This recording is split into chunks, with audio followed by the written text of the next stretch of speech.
नमस्कार दोस्तों, स्वागत है आपका यूपी एग्जाम जंक्शन में। देखिए, प्रमुख आंदोलन एवं घटनाएं जो भारतीय स्वतंत्रता आंदोलन में प्रमुख घटनाएं हुई थी उसको सारा एक ही वीडियो में हम देखेंगे। अगर ये वीडियो आप 2-3 बार देख लेते हैं तो आपको आधुनिक भारत में आपका जो वनडे एग्ज़ाम है उसमें कोई भी दिक्कत नहीं आने वाली। ठीक है दोस्तों, तो वीडियो में बने रहिएगा, वीडियो पूरी देखिएगा। अगर वीडियो बीच से बंद कर दिए तो आपका नुकसान होगा। ठीक है दोस्तों, तो ये वीडियो छोटी ही रहेगी। छोटे में आपको गागर में सागर जैसा मज़ा आपको मिलेगा, छोटे में ही आपको सारी चीज़ें मिल जाएगी। तो दोस्तों वीडियो पे बने रहिएगा। देख लेते हैं हम कौन कौन सी आंदोलन इसमें देखेंगे। सबसे पहले होम रूल आंदोलन, लखनऊ पैक्ट, रोलेट एक्ट, खिलाफत आंदोलन, चौरा चौरी कांड, गोलमेज सम्मेलन, गांधी इरविन समझौता, पूना पैक्ट, जलियांवाला बाग और भूदान आंदोलन। इसमें सारे चीज़ें हम क्रोनोलॉजिकल ऑर्डर में देखेंगे। क्रोनोलॉजी में आपको बनाने के लिए भी आता है। ठीक है दोस्तों, तो स्टार्ट करते हैं। सबसे पहले हम स्टार्ट करेंगे 1885 से ही आपका भारतीय राष्ट्रीय आंदोलन स्टार्ट हुआ माना जाता है। सबसे पहले भारतीय राष्ट्रीय कांग्रेस की स्थापना देखेंगे कब हुई थी। 1885 में भारतीय राष्ट्रीय कांग्रेस की स्थापना हुई थी। और एक अंग्रेज़ थे, मतलब वो रिटायर हो गए थे, अंग्रेज़ अधिकारी थे, इनका नाम था A.O. ह्यूम, स्कॉटलैंड निवासी थे। इनका पूरा नाम एलन ऑक्टेवियन ह्यूम था। इन्होंने ही इसकी स्थापना का श्रेय इनको ही जाता है। और स्थान कहाँ पे हुआ था? सबसे पहली जो मीटिंग है इसकी मुंबई के गोकुल दास तेजपाल संस्कृत विद्यालय में इसकी पहली मीटिंग हुई थी। और उस टाइम पे गवर्नर थे आपके लॉर्ड डफरिन। पहले अधिवेशन की अध्यक्षता W.C. बनर्जी, जिनको ब्योनेश चंद बनर्जी कहा जाता है। और उस टाइम पे कुल 72 प्रतिनिधियों ने इसमें भाग लिया था। ठीक है दोस्तों, आगे देखते हैं।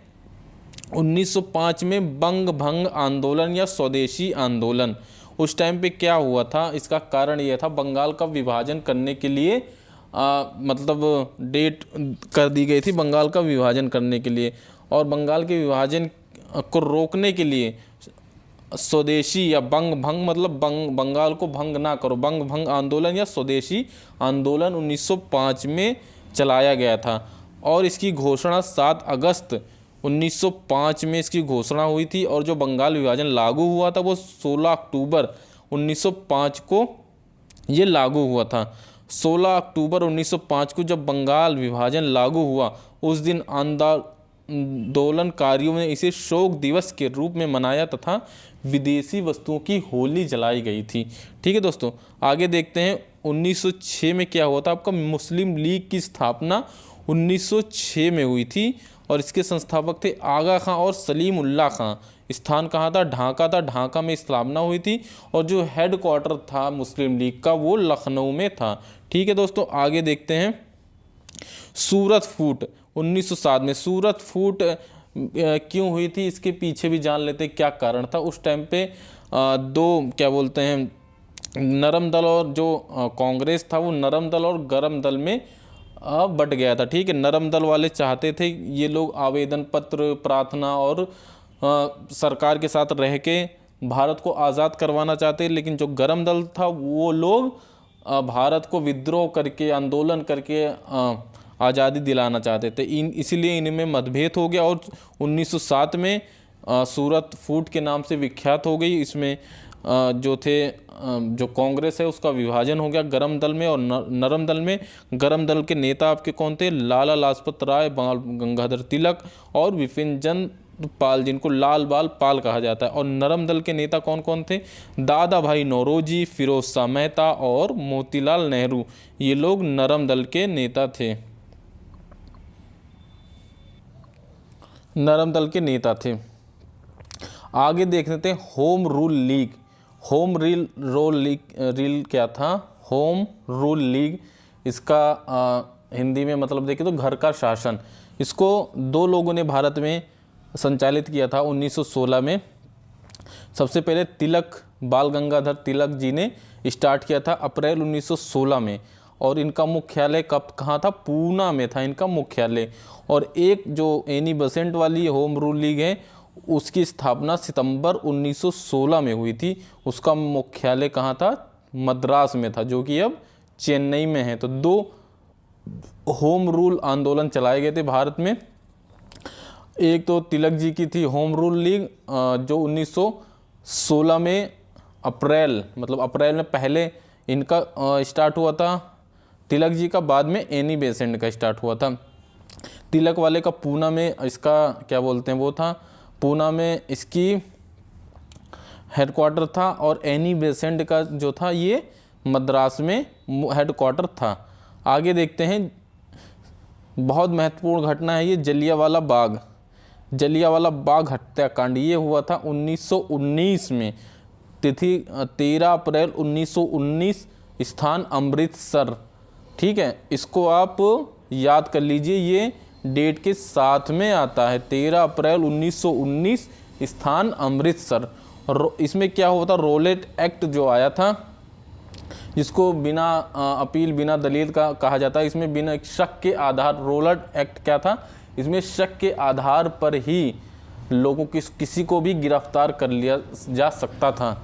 तो रोलेट एक्ट के विरोध करने के लिए एक सभा हो रही थी, जिसमें जनरल डायक नामक एक अंग्रेज ऑफिसर ने उस सभा में उपस्थित भीड़ पर गोलियां चलवा दी, जिससे काफ़ी लोग मारे गए थे। अंग्रेज़ों ने तो कहा था कि 300 लोग मरे हैं, लेकिन एक्चुअल जो संख्या थी वो 1000 से भी ज़्यादा ऊपर थी। ठीक है दोस्तों, आगे देखते हैं खिलाफत आंदोलन 1919 में ये भी हुआ था। इसका नेतृत्व किसने किया था? शौकत अली और मोहम्मद अली ने किया था। इनको अली बंधु भी कहते हैं। और किसके विरुद्ध में हुआ था? ब्रिटेन की तुर्की के विरोधियों नीतियों के विरोध में। उस टाइम पे क्या हुआ था, जो तुर्की की खलीफा हैं उनको पूरे विश्व के जो मुसलमान हैं अपना धार्मिक गुरु मानते थे। तो उस टाइम पे क्या हुआ था, अंग्रेज़ों ने क्या किया था कि तुर्की में खलीफा का पद समाप्त कर दिया था। इसीलिए भारत के जो मुसलमान हैं वो भी उनसे खफा हो गए थे। उन्होंने खिलाफत आंदोलन स्टार्ट किया था, जो कि 1919 में हुआ था।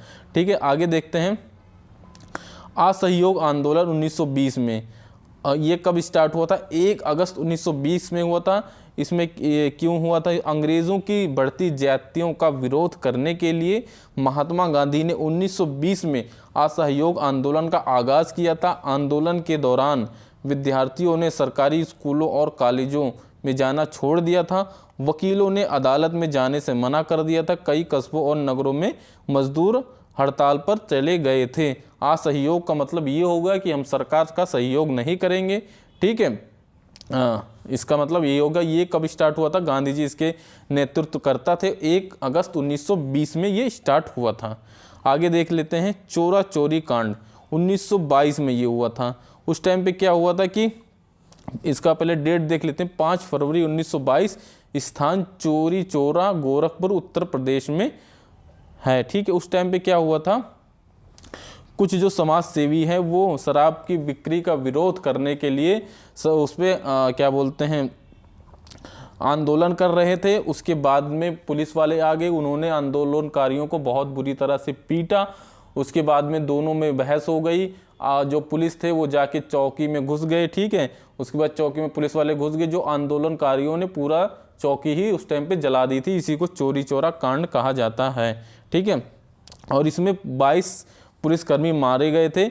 और जो असहयोग आंदोलन 1920 में स्टार्ट हुआ था, गांधी जी ने इस घटना से आहत होकर असहयोग आंदोलन को जो है वापस ले लिया था, क्योंकि उन्होंने कहा था कि हिंसा नहीं होनी चाहिए।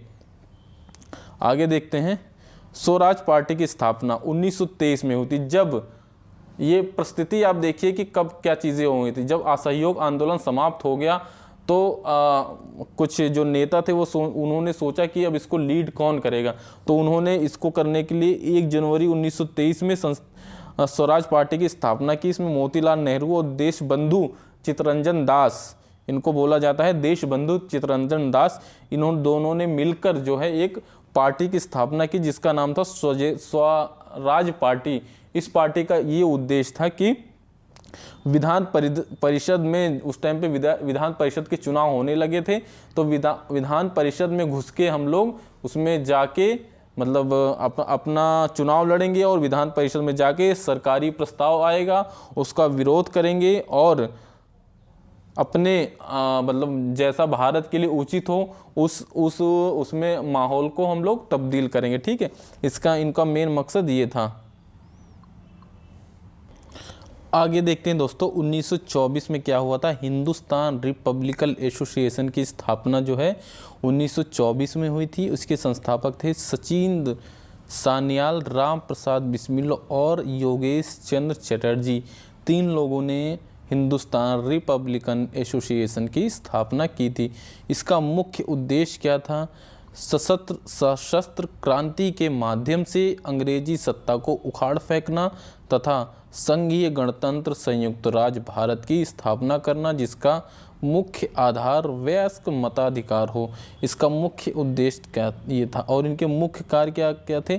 काकोरी कांड 9 अगस्त 1925, सैंडर्स की हत्या दिसंबर 1928 और केंद्रीय विधानसभा में बम विस्फोट 1929। ये 3 घटनाएं याद कर लीजिए दोस्तों। काकोरी कांड 9 अगस्त 1925 में हुआ था, सैंडर्स की हत्या दिसंबर 1928 में हुआ था, केंद्रीय विधानसभा में बम विस्फोट अप्रैल 1929 में हुआ था। ठीक है, आगे देखते हैं। नेहरू रिपोर्ट 1928 में आई थी, 10 अगस्त 1928 को आई थी। नेहरू रिपोर्ट भारत के लिए प्रस्तावित नए अधिराज्य के संयुक्त रूपरेखा थी। 10 अगस्त 1928 को प्रस्तुत यह रिपोर्ट ब्रिटिश सरकार के भारतीयों के एक संविधान बनाने के आयोग बताने की चुनौती के नेतृत्व में सशक्त प्रत्युत्तर था। इसमें देखिए क्या हुआ था। नेहरू रिपोर्ट के जो लीडर थे वो थे मोतीलाल नेहरू थे। 1928 में उन्होंने नेहरू रिपोर्ट बनाई। उस टाइम पे अंग्रेजों ने कहा था कि भारत एक सशक्त संविधान नहीं बना सकता है, तो उसके विरोध मतलब उसकी चुनौती के रूप में लेते हुए मोतीलाल नेहरू ने एक रिपोर्ट पेश की संविधान लिखकर, जिसका नाम था नेहरू रिपोर्ट। आगे देखते हैं। बारदोली सत्याग्रह ये 1928 में हुआ था, अक्टूबर 1928 में हुआ था। इसमें क्या था? गुजरात में किसानों के लगान वृद्धि के नेतृत्व में आंदोलन। उस टाइम पे क्या हुआ था कि काफ़ी मतलब फसल हुई नहीं थी और अंग्रेज लोग क्या कर रहे थे, अपना लगान फिर भी मांग रहे थे। उस टाइम पे कि वो हुआ था कि 1/4 से नीचे अगर फसल नहीं होती तो लगान नहीं देना पड़ेगा, लेकिन उस टाइम पे भी अंग्रेज जो है वो अपना लगान मांग रहे थे। उस टाइम पे सरदार वल्लभ भाई पटेल के नेतृत्व में बारदोली आंदोलन हुआ और बारदोली सत्याग्रह हुआ। अंग्रेज़ों को मतलब उस टाइम पे आंदोलन हुआ और अंग्रेज़ों ने ये बात मान ली कि लगान नहीं देना है। और वहीं इसी जगह पर ही इनको वल्लभ भाई पटेल जी को सरदार की उपाधि वहाँ की महिलाओं ने दिया था। ठीक है, आगे देखते हैं। लाहौर षड्यंत्र केस 1929 में 8 अप्रैल 1929 को हुआ था। भगत सिंह और बटुकेश्वर दत्त द्वारा ब्रिटिश असेंबली में बम फेंका गया था। इसी को लाहौर षड्यंत्र केस कहा जाता है। बम फेंकने का उद्देश्य किसी की हत्या करना नहीं बल्कि विरोध से अवगत कराना था, बहरे कानों को सुनना था। इसमें क्या हुआ था? भगत सिंह ने और बटुकेश्वर दत्त ने असेंबली की खाली बेंचों पे बम फेंका था। उसके बाद वो लोग भागे भी नहीं थे, जेल चले गए थे। ठीक है, और इसी को लाहौर षड्यंत्र केस कहा जाता है। 1929 में हुआ था। आगे देखते हैं। नमक सत्याग्रह या दांडी मार्च 1930 ये कब स्टार्ट हुआ था? 12 मार्च से 5 अप्रैल 1930 तक हुआ था ये। और महात्मा गांधी द्वारा साबरमती आश्रम से दांडी तक, महात्मा गांधी साबरमती आश्रम से दांडी तक पैदल गए थे, इसलिए इसको दांडी मार्च कहा जाता है। और क्या बोलते हैं, दांडी नौसारी में एक जगह है जहाँ पर उन्होंने नमक बनाकर नमक कानून तोड़ा था। उस टाइम पे क्या होता था कि नमक पर बहुत ज़्यादा कर लगता था, इसलिए उन्होंने कहा, गांधी जी ने, कि नमक बनाना सबका हक, भारतीयों का हक भी होना चाहिए। उस टाइम पे भारतीयों को नमक नहीं बनाने दिया जाता था। इसी के साथ 6 अप्रैल 1930 को सविनय अवज्ञा आंदोलन की शुरुआत हुई। नमक कानून तोड़ने के साथ ही सविनय अवज्ञा आंदोलन की शुरुआत हो गई थी। आगे देख लेते हैं। गांधी इरविन समझौता ये कब हुआ था? 1931 में हुआ था, 5 मार्च 1931 में। इस समझौते में गांधी और लॉर्ड इरविन निम्न बातों पर सहमत हुए थे। मतलब इसमें कहा गया था कि जो हिंसात्मक अपराधियों के अतिरिक्त जिन्होंने हिंसा की उनको नहीं छोड़ा जाएगा, बाकी सबको छोड़ा जाएगा। और समुद्र तट के समुद्र तट के एक सीमा के भीतर भारतीय भी नमक बना सकते हैं। और ये कहा गया था सविनय अवज्ञा आंदोलन स्थगित कर दिया जाएगा, कांग्रेस दूसरे सम्मेलन में भाग लेगी। सबसे पहले क्या हुआ था कि एक गोलमेज सम्मेलन बुलाया गया था, गोलमेज सम्मेलन में गांधी जी नहीं गए थे। उसके बाद में ये गांधी इरविन समझौता हुआ था। गांधी जी ने कुछ शर्तें इरविन को इरविन उस टाइम पे वायसराय थे, गांधी जी को कुछ शर्तें लिख के दी थी कि हम ये कीजिए तभी हम आपके गोलमेज सम्मेलन में आएंगे, क्योंकि गोलमेज सम्मेलन बिना गांधी जी के नहीं हो सकता था। गांधी जी मतलब कांग्रेस, और कांग्रेस भी उस टाइम पे भारत में नेतृत्व कर रही थी, ठीक है। तो इसमें क्या क्या शर्तें मान ली गई थी गांधी जी की, जिन्होंने हिंसा की उनको नहीं छोड़ा जाएगा, बाकी सबको छोड़ा जाएगा, और नमक तैयार किया जाए करने की अनुमति मिल गई थी। सविनय अवज्ञा आंदोलन जो है वो बंद कर दिया जाएगा, और कांग्रेस दूसरे सम्मेलन में भाग लेगी। ये सारी चीज़ें 1931 में हुई थी। उसके बाद गोलमेज सम्मेलन देख लेते हैं। 1930 से 1932 में हुआ था पहला गोलमेज सम्मेलन। 12 नवंबर 1930 में हुआ था। साइमन कमीशन की रिपोर्ट तथा संवैधानिक मुद्दों पर चर्चा करने के लिए कांग्रेस और गांधी जी ने इसमें भाग नहीं लिया था, ठीक है। अंबेडकर जी ने इसमें भाग लिया था। अंबेडकर जी ने तीनों गोलमेज सम्मेलन में भाग लिया था। और द्वितीय गोलमेज सम्मेलन देख लेते हैं, 7 सितंबर 1931 में हुआ था, इसमें गांधी जी ने भाग लिया था। तृतीय गोलमेज सम्मेलन कब हुआ था? 17 नवंबर 1933 को। गांधी जी ने भाग नहीं लिया था इसमें अनुशंसाओं पर 1933 में एक श्वेत पत्र के प्रकाशित किया गया। इसी के लिए भारतीय नया अधिनियम बना, जो 1935 में अधिनियम आया था वो तृतीय गोलमेज सम्मेलन के तहत बना था, ठीक है। तो ये होगा गोलमेज सम्मेलन। आगे देखते हैं कम्युनल अवार्ड सांप्रदायिक चार्ट 1932, 16 अगस्त 1932 को संप्रदाय। इसमें क्या किया गया था कि दलित अंबेडकर जी तो दलित वर्गों के लिए गए थे, उनको 78 सीटें दी गई थी, जिसमें 78 सीटें दी जाएंगी। जहां पर 78 सीटें होंगी वहां दलित वोटर ही वोट दे सकते हैं। और अल्पसंख्यकों के लिए पृथक निर्वाचन क्षेत्र और अलग सीटें आरक्षण की थी, दलितों के लिए और अल्पसंख्यकों के लिए अलग हुई थी। इसी को सांप्रदायिक पंचायत बोला। उसके बाद पूना पैक्ट हुआ था। जब सांप्रदायिक पंचायत के बाद 72 सीटें दलितों को मिल गई, उसी के विरोध में गांधी जी ने आंदोलन किया था कि अगर